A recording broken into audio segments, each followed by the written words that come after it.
So, okay, let's move on to the next question. Should we start learning GitHub from the start? Okay, so Anyone want to go? Yeah, good. yeah, I think send the course of Daniel Sifman.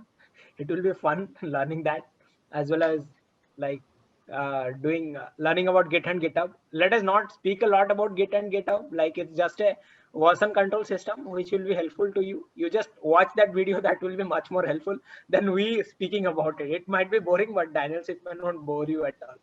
Just Yeah. go through that course. Anyone who is not interested in Git and GitHub also could watch it. It's too fun. Okay. Just Okay. let me.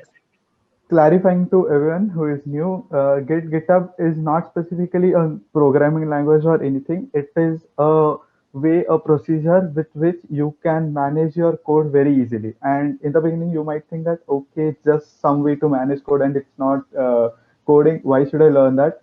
Trust me, it is one of the most important tools in coding. And everyone for sure has to at some point in time should learn it. Like it is really that important. Most of the companies use it in some probably not Git, but some kind of version control system. Git is a version control system.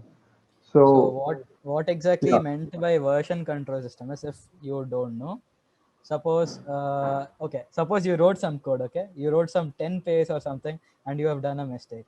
You don't want to press control z 100 times and go to a specific point and what do you say, edit it, right? So Git or any other version control systems helps you do that. It'll keep a snapshot of whatever you have done till like whatever in the progress of your development. So whenever you want to go back to a specific place or specific time back in time, you can just go there and edit it, and you get the code. That's it. It is like that. And if you ask a very specific question, is it possible that I can survive in an NITR without Git and GitHub? Yes. But if you ask the question, can I survive as a developer without Git and GitHub? No. So either you spend some time while you're a student to learn Git and GitHub and utilize it, or you join the company, you spend the first 6 months understanding Git and GitHub, and the manager won't be happy with you. So at some point down the line, if you are into development stage, you will need GitHub. So the question is, when do you learn it? And the answer we all would say is as soon as possible. And the code that we would say is GitHub, to be very frank, is the Instagram/TikTok/Facebook for developers. So that is the place to look forward to. So have an account there, try to keep it maintained. It helps. Yeah, it helps a lot. Talk.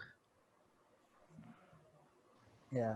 So Okay, can I add something? I actually have a question. oh yeah, we have the GitHub campus expert himself. Yeah. Yeah, I mean, it's something, not really a question, maybe I'll just put it out. When I started out in first year, yeah, workshops used to happen like for web and for app and not for app, web. And then I went to this Git and GitHub workshop by some club for innovation. Okay. So I learned Git and GitHub. I wasn't really into development. I didn't even have a laptop. I didn't know what to do after that. So I was pretty much doing com coding only throughout the first year. So even though I learned it, I didn't really use it. So how do you think it would be useful for a competitive coder who's pretty much into solving problems? Should they still learn it, or yeah, so if a person wants to like in future after joining a job or somewhere, you don't do competitive coding just for like just for the sake of fun and all, and you would put into practice after a while. Yes or no? Yeah, so you would put it into use, so you would build software, you would want to use Git and GitHub for that. And adding to that, there are some problem seats available for computer science, like competitive programming. Some assignments of any courses, like any programming courses that is offered by any university. Okay, you could obviously solve those questions and put it in your GitHub repository, and it matters. If you have like Exactly. solved some questions, whose solutions are not readily available and put it in GitHub. People do look at it and you get stars for it. And the company who goes through your GitHub profile knows that you have solved that and did that. So yeah, it's pretty much useful for competitive coders also, because it's like it's a live place to maintain what you have done in all these years. Maybe some codes that is not, the answer is not available publicly, but you have done it and you want to share it in public. So yeah, that's also a good Exactly. place to do that, because many people do that. Obviously, I've also Yeah, found yeah. some of my answers in GitHub, the competitive coding answers that are pretty much Yeah, available in exactly.